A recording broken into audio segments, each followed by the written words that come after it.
گلشن دین کے گلدان نظر آتے ہیں، ہر طرف حافظ قرآن نظر. بسم اللہ الرحمن الرحیم وبہ نستعین رب اشرح لی صدری ویسر لی امری واحلل عقدۃ من لسانی یفقہوا قولی. رب اشرح لی صدری ویسر لی امری واحلل عقدۃ من لسانی یفقہوا قولی. رب اشرح لی صدری ویسر لی امری واحلل عقدۃ من لسانی یفقہوا قولی. اما بعد فاعوذ باللہ من الشیطان الرجیم. بسم اللہ الرحمن الرحیم. وَإِذَا الْمَوْءُودَةُ سُئِلَتْ بِأَيِّ ذَنبٍ قُتِلَتْ. صدق اللہ مولانا العلی العظیم. حضرات علماء کرام، معزز و محترم سامعین، بزرگوں، دوستوں، نوجوان دینی و ایمانی ساتھیوں، طلبہ عزیز اور میری پیاری ماؤں بہنوں، یقیناً یہ میرے لیے سعادت اور میرے لیے خوشبختی کی بات ہے کہ مشرقی اتر پردیش کی عظیم دینی درسگاہ، اس پورے علاقے کے لیے ام المدارس کی حیثیت رکھنے والی مایانات عبقری درسگاہ و ادارہ جامعہ مسعودیہ نورالعلوم بہرائچ میں مجھے کچھ عرض کرنے کی سعادت عطا ہو رہی ہے. میرا مشق سخن میرے کام آ گیا، میرا مشق سخن میرے کام آ گیا، ان کی مدحت نگاروں میں نام آ گیا. سچی بات یہ ہے کہ میں اس ادارے میں جب بھی کوئی گفتگو کرتا ہوں، جب بھی کوئی بات کہنے کا موقع ملتا ہے تو میرے لیے بڑی تسلی کی یہ بات رہتی ہے کہ میں اپنا سبق دہرا رہا ہوں اور سبق سنا رہا ہوں. چونکہ میں نے تقریباً 2 سال طالب علمی کی حیثیت سے، باضابطہ طالب علمی کی حیثیت سے یہاں گزارے، پھر دارالعلوم دیوبند گیا اور پھر طالب علم ہی بن کر طالب علم کی دوسری شکل، جو دوسری شکل ہوتی ہے جس کو تدریس کہا جاتا ہے، دوسری شکل میں یہیں آ گیا، کہیں اور گیا نہیں، یہیں آ گیا. تو وہی اساتذہ، وہی ماحول رہا اور ابھی تک وہی ماحول ہے. تو مجھے کوئی حجاب نہیں، کوئی جھجک نہیں. جیسے کل اپنا سبق سناتا تھا اپنے اساتذہ کو، اپنے بڑوں کو، اپنے متعلقین اور محبین کو، ویسے ہی آج بھی سبق سنانے کے ارادے سے بیٹھا ہوں. اللہ تبارک و تعالیٰ سے دعا کیجئے کہ مجھے صحیح بات کہنے کی توفیق عطا فرمائے اور مختصر وقت میں آپ حضرات کو سننے اور سمجھنے کی اور ہم سب کو عمل کرنے کی سعادت ملے. ویسے تو یہ جو اجلاس ہو رہا ہے یہ دستار بندی کا اجلاس ہے اور حضرات علماء کرام، زعماء ملت، اکابرین قوم، بزرگان محترم، اسلاف امت، قرآن مجید کی عظمت، قرآن مجید کی فضیلت اور قرآن سے متعلق اہم باتیں آپ کے سامنے رکھ رہے ہیں اور رکھیں گے. لیکن جیسا کہ ابھی مجھے معلوم ہوا یہاں پر کہ اس نشست کو خاص طور پر اصلاح خواتین کا عنوان دیا گیا ہے، لیکن میرے سامنے جو مجمع ہے وہ مرد حضرات کا ہے، لیکن یقیناً کسی جگہ پر خواتین کے بیٹھنے کا اور سننے کا انتظام ہوگا. اور چونکہ یہ اصلاح خواتین کی نشست ہے تو دیگر نشستوں کے مقابلے میں اس نشست میں اس وقت زیادہ تعداد میں عورتوں کی شرکت ہو رہی ہوگی۔ میں اس وقت مختصراً اللہ تبارک و تعالیٰ کے فضل اور اس کی نصرت سے وہ باتیں رکھنے کی کوشش کروں گا جو اس مجلس کا عنوان ہے اس سے بھی مناسبت رکھے، اور یہ جو مجمع ہے ہمارے سامنے اس کے لیے بھی کارآمد باتیں ہوں۔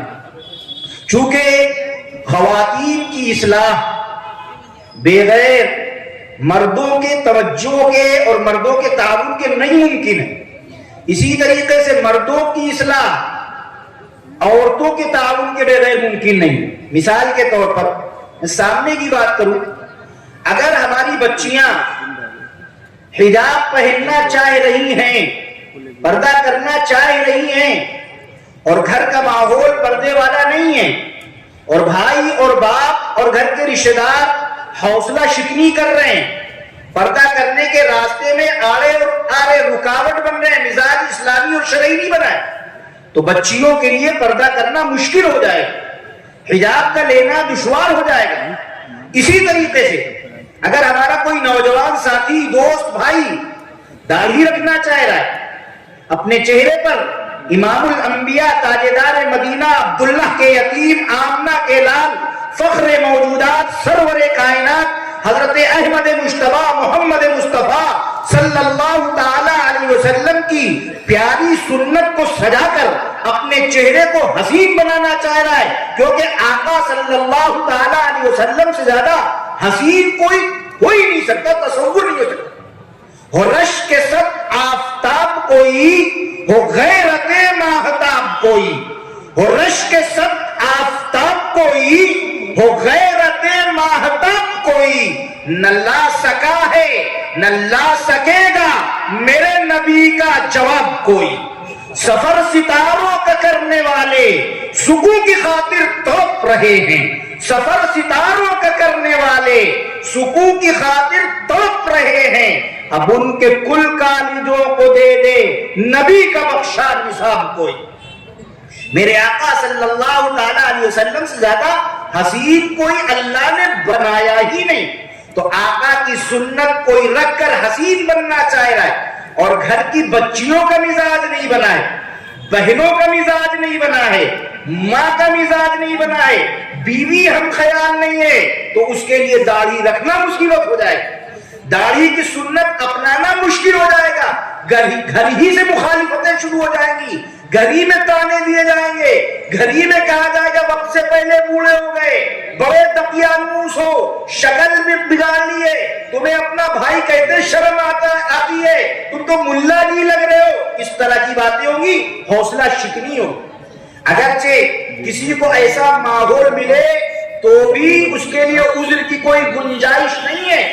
ماحول سے حیات کا سودا نہ کیجیے، ماحول سے حیات کا سودا نہ کیجیے، کردار سے بنائیے معیار زندگی۔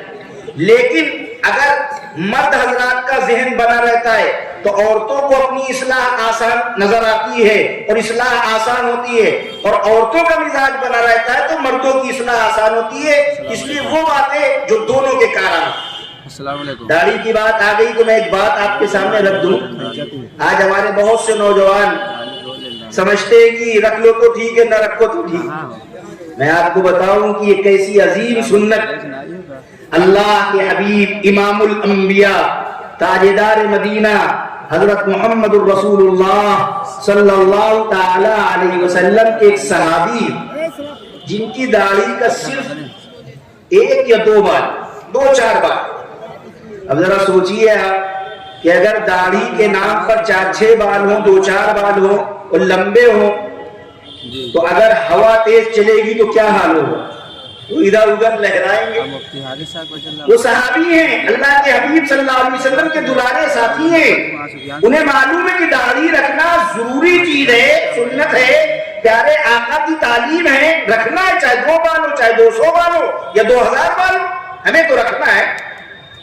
اب جب ہوا چل رہی ہے تو کسی مذاق اڑانے والے، دین کے دشمن، اسلام کے دشمن، محمد الرسول اللہ صلی اللہ تعالی علیہ وسلم کی سنتوں کی مخالفت اور مذاق اڑانے والے کسی نے کہا ان کی داڑھی دیکھو، انظر الى شعرۃ ھذا الرجل کیف تتحرک فی الریح، کہ ان کی داڑھی دیکھو ہوا میں کیسے لہرا رہی ہے، کبھی مشرق میں جھوم رہی ہے، کبھی مغرب میں گھوم رہی ہے۔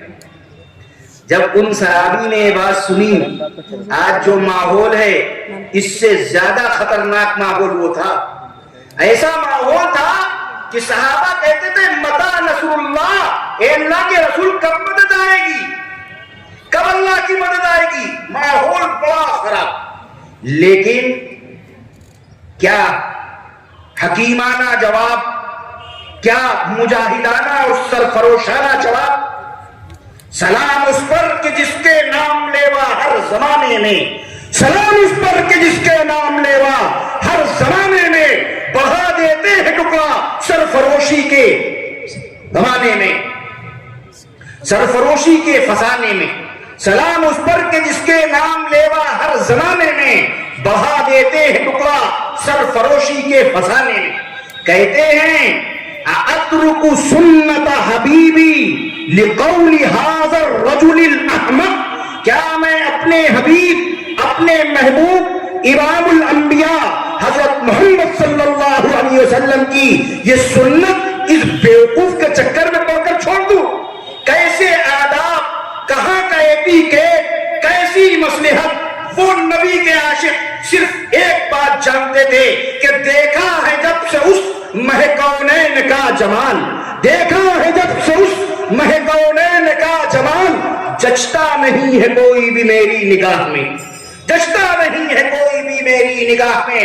ہوں گے بڑے سے بڑے افسران، بڑے سے بڑے فوجی، ہوں گے بڑے سے بڑے سرمایہ دار، سب کا طریقہ ایک طرف، سب کی باتیں ایک طرف، سب کے اخلاق و کردار اور تعلیمات ایک طرف، ہمارے لیے تو اسوہ اور نمونہ ہے پیارے آقا حضرت محمد صلی اللہ علیہ وسلم کی تعلیم اور آقا کی سنت۔ میرے عزیزوں، میرے بھائیوں، یہ مزاج اور یہ ماحول ہم سب کو مل کر بنانا ہے۔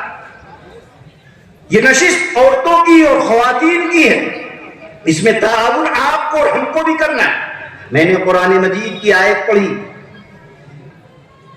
اللہ تبارک و تعالی فرما رہا ہے وَإِذَا الْمَوْءُودَةُ، ہماری بہنیں خاص طور سے توجہ سے سنیں، اللہ فرما رہا ہے وَإِذَا الْمَوْءُودَةُ سُئِلَتْ بِأَيِّ ذَنبٍ قُتِلَتْ، جب حشر کا میدان ہوگا، سوالات اور جوابات کا سلسلہ ہو رہا ہوگا، دنیا میں کیا کیا یہ پوچھا جا رہا ہوگا، تو ایک سوال یہ بھی ہوگا جس کا قرآن میں ذکر، لاکھوں سوالات ہوں گے لیکن قرآن میں ایک سوال کا ذکر ہے وَإِذَا الْمَوْءُودَةُ سُئِلَتْ، وہ بچیاں جن کو زندہ دفن کر دیا گیا ہوگا، جن کا کو بغیر کسی گناہ کے زندہ گڑھا کھود کر ڈال دیا گیا ہوگا، ان سے پوچھا جائے گا بِأَيِّ ذَنبٍ قُتِلَتْ، کس وجہ سے تم قتل کی گئی، کس جرم میں تم کو مار دیا گیا۔ ہمارے پڑھے لکھے بھائی سب بیٹھے ہوئے طلباء ہیں، علماء ہیں، ہماری بہنیں بھی سمجھدار ہیں، کوئی ایسی نہیں ہے کہ زیادہ تر وہ ہوں گی جو سمجھ اور شعور رکھتی ہیں تبھی دینی جلسے میں آئیں، ہماری بہنیں بھی توجہ دیں۔ جب ہزاروں اور لاکھوں سوالات ہوں گے تو یہ سوال کیوں اتنا اہم ہے کہ اللہ نے قرآن میں اس کا ذکر کیا؟ سمجھنے والی بات ہے کہ نہیں ہے؟ بھئی چوری کے بارے میں سوال ہوگا، زناکاری کے بارے میں سوال ہوگا، جھوٹ بولنے کے بارے میں سوال ہوگا، ہر طرح کے سوالات ہوں گے کہ تم نے یہ کیوں کیا۔ ان کا ذکر نہ کر کے اللہ نے قرآن میں اس سوال کا ذکر کیوں کیا کہ وَإِذَا الْمَوْءُودَةُ سُئِلَتْ، جو بچیاں زندہ دفن کر دی گئی ہوں گی ان سے پوچھا جائے گا بِأَيِّ ذَنبٍ قُتِلَتْ، کیوں قتل کیا گیا، یہ پوچھا جائے، کیوں پوچھا جائے گا۔ یہ اس لیے ہماری بہنیں سمجھے، یہ اس لیے پوچھا جائے گا کہ دنیا میں جو جرم ہوتے ہیں، جو بھی جرم ہوتا ہے آپ دیکھ لیجئے، اگر چوری ہو رہی ہے، بدکاری ہو رہی ہے، جھوٹ بولا جا رہا ہے، تو بہت سے لوگ ہوتے ہیں جو دیکھ رہے ہوتے ہیں کہ اس نے چوری کی ہے، وہ دنیا کی عدالتوں میں بھی مقدمے لے جاتے ہیں، اور اگر دنیا کی عدالتوں میں انصاف نہ ملے گا تو اللہ کی عدالت میں ملائیں، ہوگا کہ نہیں ہوگا؟ کسی کی زمین کسی نے مار لی, کسی کی چوری کر لی, کسی کو ناحق ستایا, پریشان کیا, تو دنیا میں بھی 4 لوگوں سے کہتا ہے, عدالتوں میں جاتا ہے, حتی الامکان جہاں جہاں سے اس کو انصاف مل سکتا ہے وہ کوشش کرتا ہے. ہوتا ہے کہ نہیں ہوتا؟ لیکن یہ معصوم بچی جو ابھی پیدا ہوئی ہے, اس کو اگر قتل کیا جا رہا ہے, 2 دن کی ہے, 4 دن کی ہے, 6 مہینے کی ہے, اور اس کو زندہ دفن کیا جا رہا ہے, بتاؤ کسی عدالت میں جا سکتی ہے؟ 6 مہینے کی بچی کہاں جائے گی؟ اور پھر اگر اس کا کوئی ہمدرد ہوگا, کوئی اس کا تعلق والا ہوگا, تو وہ بھی کسی عدالت میں نہیں جا پائے گا, اس لیے کہ یہ زندہ دفن کرنے والا کون ہے؟ باپ ہے.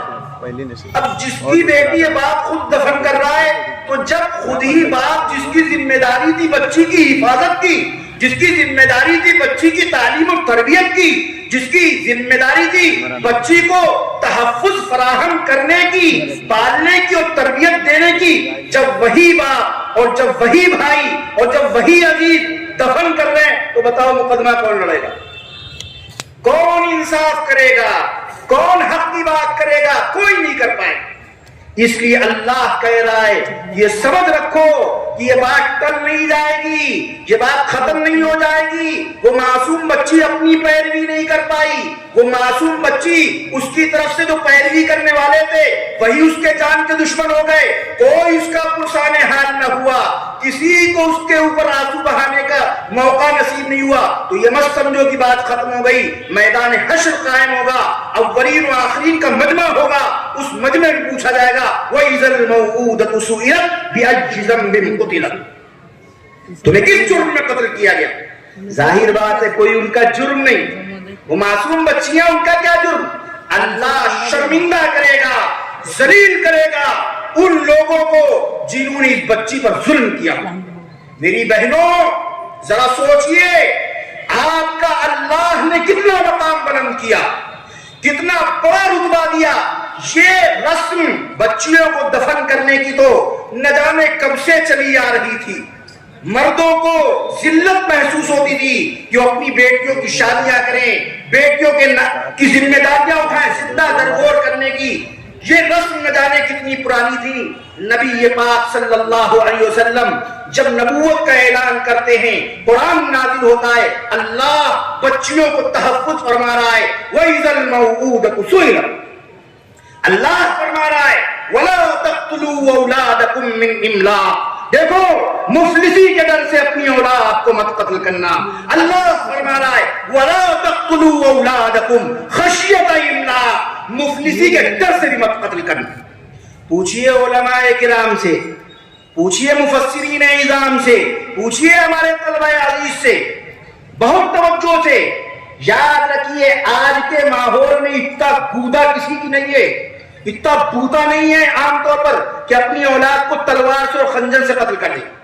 لیکن مفسرین فرماتے ہیں جس طریقے سے اپنی بچیوں کو اور بچوں کو چھری سے خنجر سے قتل کرنا ہے, جس طریقے سے گڑھے کھود کر اپنی بچیوں کو اس میں ڈال کر گڑھا بند کر دینا یہ قتل کرنا ہے, ایسے ہی اگر بچوں اور بچیوں کو دین کی تعلیم نہیں دی گئی, شریعت نہیں سکھائی گئی, حلال و حرام کی تمیز نہیں بتائی گئی, اللہ اور اس کے رسول کا مقام و مرتبہ نہیں بتایا گیا, دنیا میں جینے کے ڈھنگ نہیں بتائے گئے, تو یہ بھی اپنی اولاد کو قتل کرنا. جس طرح وہ قاتل ایک جگہ کھڑے ہوں گے ایسے یہ قاتل بھی کھڑے ہوں گے. ہمیں سوچنا چاہیے کہ کیا واقعی ہم اپنے بچوں اور بچیوں کی ذمہ داری ادا کر رہے ہیں؟ یہ ہماری ماؤں کو زیادہ سوچنا چاہیے. یاد رکھو میری بہنوں بیٹیوں اور ہمارے نوجوانوں, اچھی طرح سنو, جس کی ذمہ داری, جس کو منصب بڑا ملتا, یاد رکھو تقریر سمجھ کر چلے نہ جانا, جس کو منصب بڑا ملتا ہے, جس کو رتبہ بلند ملتا ہے, اس کی ذمہ داری بھی اسی طرح بلند ہوتی ہے, اس کی ڈیوٹی بھی اتنی سخت ہوتی ہے, منصب کے اعتبار سے ذمہ داری طے ہوتی ہے. اللہ کے رسول امام الانبیاء تاجدار مدینہ حضرت محمد صلی اللہ تعالی علیہ وسلم نے عورتوں کا مقام کتنا بلند کیا. وقت کم ہے، تفصیل میں جانے کا موقع نہیں، میں صرف ایک حدیث سنا دوں، اندازہ ہوگا کتنا بلند مقام۔ اللہ کے رسول فرما رہے ہیں من کانت لہ الانثی، جس شخص کی بیٹیاں، چاہے ایک بیٹی ہو دو بیٹی ہو، انثی کا لفظ بیٹی، من کانت لہ الانثی، یہ میرے آقا کا فرمان ہے۔ آقا کا فرمان وہ کہ کفار مکہ بھی یہ نہیں کہہ سکے کہ محمد عربی آپ جھوٹ بول رہے ہیں، ان کو بھی کہنا پڑا تھا انک انت الصادق الامین، ہم تو آقا کے امتی ہیں، ہم تو آقا کے غلام ہیں، ہم تو آقا کے نام لیوا اور جانثار۔ آقا فرما رہے من کانت لہ الانثی، جس کی بیٹیاں ہیں، یہ بیٹی ہے، اور پھر اس نے کیا کیا؟ فلم یئدھا ولم یہنھا، اس شخص نے اپنی بیٹی کو زندہ درگور نہیں کیا، زندہ دفن نہیں کیا، اور اپنی بیٹی کو ذلیل نہیں کیا، ولم یؤثر ولدہ علیہا، اور اپنے لڑکے کو اس لڑکی پر ترجیح نہیں دی۔ یہ نہیں کہ لڑکے کو اچھے اسکول میں پڑھا رہا ہے اور بچی کو جو ہے پڑھنے کی طرف کوئی اتفاق نہیں، لڑکے کو بادام کھلا رہا ہے کہ اس کو تو آگے کام کرنا ہے، اور لڑکی کو جو ہے روٹی بھی نہیں دے رہا ہے، لڑکے کو لڑکی پر ترجیح نہیں دیا۔ تو جانتے ہیں کیا ہے؟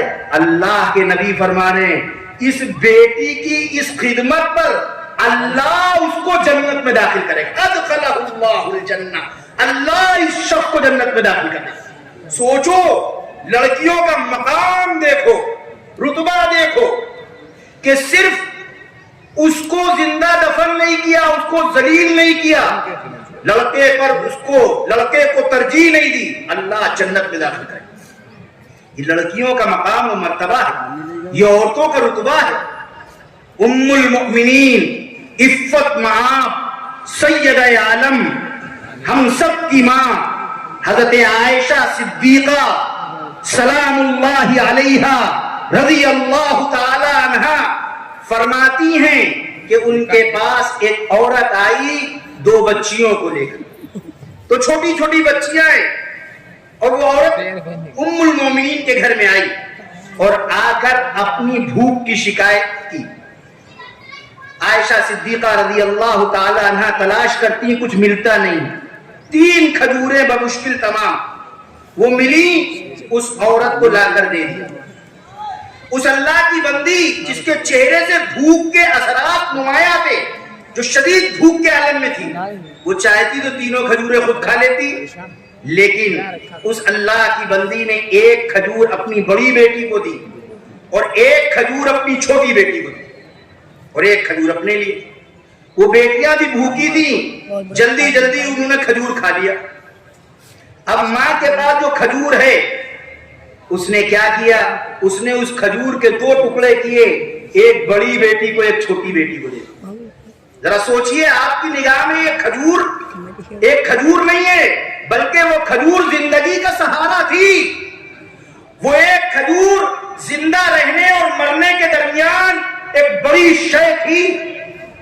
اس نے وہ کھجور اپنی بچیوں میں تقسیم کر دی۔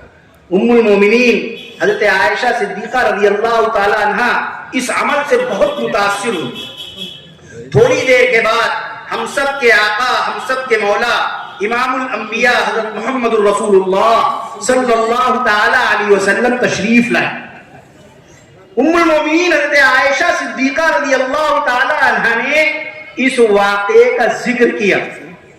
اللہ کے حبیب حضرت محمد صلی اللہ تعالی علیہ وسلم فرماتے ہیں کہ یہ کھجور یا یہ لڑکیاں اس عورت کے لیے جہنم سے پردہ بن جائیں گے۔ بعض روایات میں آتا ہے کہ یہ عمل اتنا مبارک ہے کہ اس کی وجہ سے وہ عورت جنت میں داخل ہو جائے گی۔ میرے بھائیوں، کیا سمجھا؟ ایک کھجور کی قربانی سے اتنا بڑا مقام۔ ایسے میں اگر ہماری مائیں بہنیں یا ہمارے مرد حضرات اپنی بہنوں اور بیٹیوں کو تعلیم کے زیور سے آراستہ کریں گے، ان کی تربیت پر توجہ کریں گے اور انہیں باشعور مسلمان بننے میں اپنی ذمہ داری ادا کریں گے، اللہ تبارک و تعالی آپ کو دنیا میں بھی کامیاب کرے گا، آخرت میں بھی کامیاب کرے گا۔ یہ اللہ کا نظام ہے۔ آج ہم بہنوں کا، میں نے بتایا کہ جب اللہ نے ان کا مقام بلند کیا تو ذمہ داری بھی بلند، بڑا مقام اللہ نے۔ ماں کا مقام الگ بتایا، اللہ کے نبی کو ساری حدیثیں آپ کے سامنے، صحابی پوچھتے ہیں، آقا بار بار بتاتے ہیں کہ تمہارے حسن اخلاق سب سے پہلے اقدار اگر کوئی ہے تمہاری ماں۔ بیٹیوں کے سلسلے میں نے آپ کے سامنے حدیث رکھ دی، بیویوں کا جہاں تک کہ مقام و مرتبہ ہے، آقا صلی اللہ تعالی علیہ وسلم کی صاف حدیث ہے کہ تم میں بہترین وہ ہے جو اپنی بیویوں کے حق میں بہتر ہے، وہ بہترین نہیں ہے جو دوستوں کے حق میں بہتر ہے، جو باہر اچھے اخلاق دکھاتا ہے۔ اچھے اخلاق والا وہ ہے، بہترین شخص وہ ہے جو بیویوں کے حق میں بہتر ہے۔ اور پھر آقا نے فرمایا کہ میں انا خیر من اہلی، میں تم میں سب سے بہتر اپنی بیویوں کے حق میں۔ اور پھر آقا صلی اللہ تعالی علیہ وسلم نے وقت آیا تو کر کے دکھایا۔ ایک موقع ہے، آج ہم لوگوں کو عجیب بات لگے گی، ایک موقع ہے، اللہ کے رسول حضرت محمد صلی اللہ تعالی علیہ وسلم کی خدمت میں ایک صاحب آئے اور انہوں نے آقا صلی اللہ تعالی علیہ وسلم سے عرض کیا کہ پیارے آقا، میری یہ خواہش ہے کہ آپ میری دعوت قبول فرمائیں، میرے گھر تشریف لے کر کھانا کھائیں، تشریف لے چلیں کھانا کھائیں۔ آقا صلی اللہ تعالی علیہ وسلم نے فرمایا عائشہ کی بھی دعوت ہے۔ عائشہ آقا صلی اللہ تعالی علیہ وسلم کی منظور نظر بیوی ہے۔ وہ صاحب دل کے صاف تھے، اس وقت صاف صاف کہہ دیتے ہیں کہ نہیں، عائشہ کی دعوت نہیں، کوئی تکلف سے کام نہیں لیا۔ آقا صلی اللہ تعالی علیہ وسلم نے منع فرما دیا کہ پھر میں نہیں جاؤں۔ 2 مرتبہ اسی طرح اور بات ہوئی، چوتھی مرتبہ میں انہوں نے کہا کہ عائشہ کی بھی دعوت ہے۔ تب اللہ کے نبی صلی اللہ تعالی علیہ وسلم حضرت عائشہ کو لے کر گئے اور ساتھ میں دعوت کھائی، اور محدثین فرماتے اسی موقع پر اللہ کے رسول صلی اللہ تعالی علیہ وسلم کا جو دوسرا دور کا مقابلہ ہوا حضرت عائشہ رضی اللہ تعالیٰ عنہ سے، یہ اسی وقت کا ہے کہ جنگل آیا تھا، اس میں عائشہ رضی اللہ تعالیٰ عنہ جو بیوی ہیں دوڑ کا مقابلہ کیا۔ بیوی کو اس طرح کا مقام اللہ کے نبی صلی اللہ علیہ وسلم نے دلایا، یہ شریعت کا حصہ ہے۔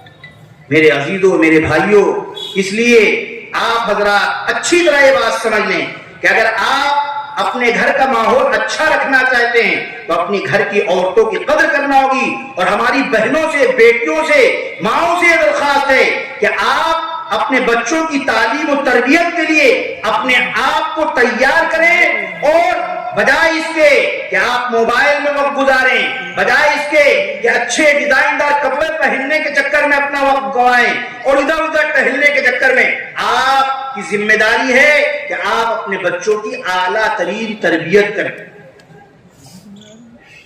اس وقت ہر دور میں، لیکن اس وقت خاص طور سے ضرورت اس بات کی ہے کہ ہماری بہنیں، بیٹیاں اپنے بچوں کو اعلیٰ سے اعلیٰ تعلیم اور تربیت دینے کی فکر کریں۔ آج مسلمان قوم سب جان رہے ہیں، ہمارے سارے بزرگان دین اور ہمارے سارے دانشوران عظام اور اسلاف امت اس بات کو لے کر فکر مند ہیں۔ لڑکیوں کی بے حیائی ہو یا بچوں کی تعلیم و تربیت سے دور ہونا ہو، اخلاقی بگاڑ ہو، ان سب کو لے کر منصوبے بنا رہے ہیں۔ ان تمام منصوبوں کی کامیابی آپ کے ذریعے سے ہو سکتی ہے۔ آپ اپنی تعلیم پر بھی توجہ دیں اور اپنے بچوں کی تعلیم و تربیت پر بھی توجہ دیں۔ تعلیم اور تربیت ہی وہ زینہ ہے جس کے ذریعے سے ترقیات مل سکتی ہیں۔ میں ایک بات نقل کر دوں، بات ختم ہو رہی ہے۔ دیکھیے کیسے عزتیں ملتی ہیں تعلیم سے۔ آپ نے سنا ہو شاید نام، اگر نہ سنا ہو تو سن لیں، بہت بڑا نام ہے تاریخی، ابن سینا۔ آپ جائیے گا یوٹیوب پہ سرچ کر لیجیے گا، اس کا واقعہ لکھا ہے لوگوں نے کہ جب نوجوان تھا تو کوئی خاص شہرت نہیں تھی، عام لوگوں کی طرح تھا وہ بھی۔